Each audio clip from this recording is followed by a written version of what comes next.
Hey guys, what's up? This is Shubhadeep from eGadgets for you, and in this video I'll do the full review of the new Moto M that I have been using for the past few days. This handset was launched on 15th of December and is available through Flipkart. There are two variants to this particular device, the 3 gigs variant with 32 gigs of internal memory and the 4 gigs of RAM with 64 gigs of internal memory, which is this particular device, and it's priced around 17,999 INR. The 3 gigs variant priced 15,999 INR also. So let's dig deep into the full review of this particular handset in this video. First things first, with the Moto M they have introduced the fingerprint scanners at the back. Now this is excellent. It works each and every time without fail, and obviously it's very fast. It's very responsive. The fingerprint scanners is definitely a very hit among the Moto M. The Moto M is made out of pure metal and it's nicely crafted, nicely built. It looks premium. There are curved edges towards both sides of the Moto M towards the back. It makes sure of the fact that the grip of the handset is great.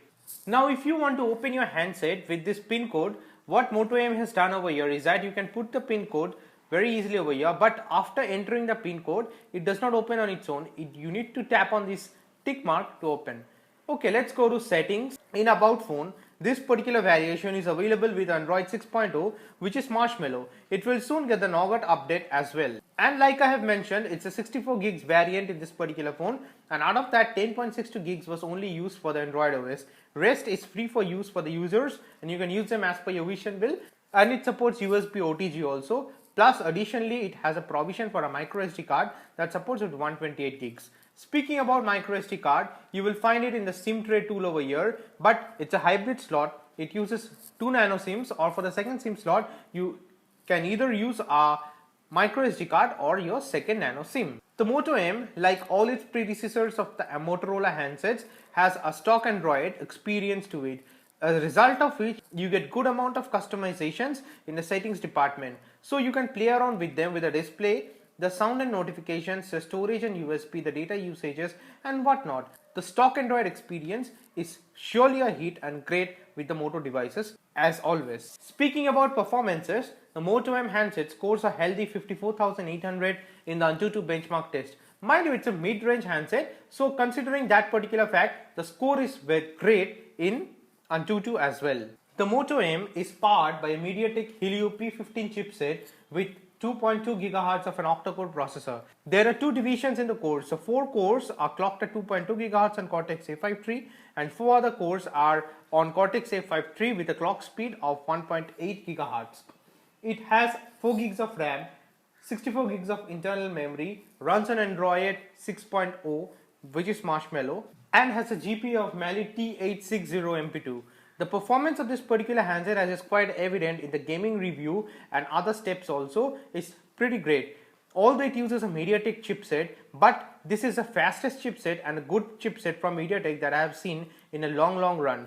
They are claiming that the MediaTek Helio P15 chipset used in this particular handset is 10% faster than its predecessor, and rightly so. I have not experienced any lag whatsoever while playing games like Asphalt 8 as well. No heating issues whatsoever is also evident in this particular device. From a display perspective, the Moto M has an IPS LCD capacitive touchscreen with 16 of color. It has a 5.5 inch of screen size. It supports a resolution of 1080 into 1920 pixels. So it does have full HD support. It has 401 ppi pixel density to it. It supports multitask. My opinion from a display perspective in this particular handset is that it's pretty bright and pretty clear. Crisp, clear and viewing angles are superb in this particular device.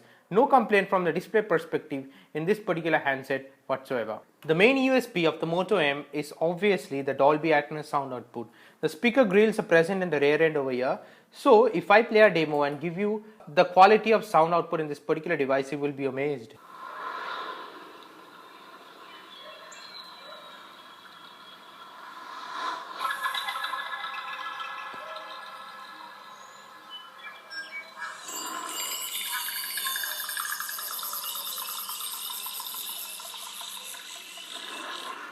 As you can see, there is no complaint whatsoever from a sound perspective in this particular device, and rightly so, as it says the Dolby Atmos, the surround sound does works to a great deal. Although if I put my hands towards the speaker grills, the sound dies out, but nevertheless the output of the sound is pretty impressive.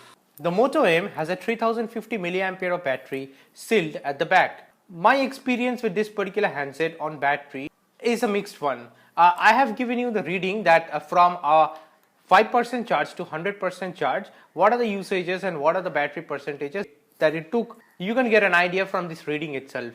Now, mind you, with heavy gaming, 4G internet, it lasted one working day. But then again, the Moto M supports fast charging. Although looking at the wall mount charger, you will disagree with that. But having said that, I have personally noted that charging from 5% to 100% took exactly 1 hour and 40 minutes. So that's definitely a booster from a charging perspective. And I can say that yeah, it charges pretty fast. The Moto M has a 16 megapixel shooter at the back with focal aperture of f/2.0 with autofocus, face detection, dual LED flash. It records video at 1080p at 30 frames per second.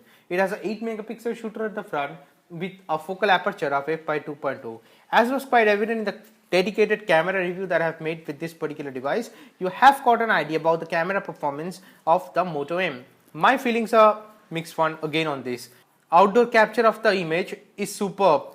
It crashes heavily with indoor shootings, and in low light conditions the quality is not so great. But then again, these are my opinions. Considering it's a mid-range handset, definitely it has packed up a good camera, but it could have easily the footsteps of Moto G4 Plus and have considered that particular camera for this particular device as well. The experience with stock Android is simply amazing. Mind you, there were no bloatwares from Motorola itself in this particular handset. No apps with Moto features and all.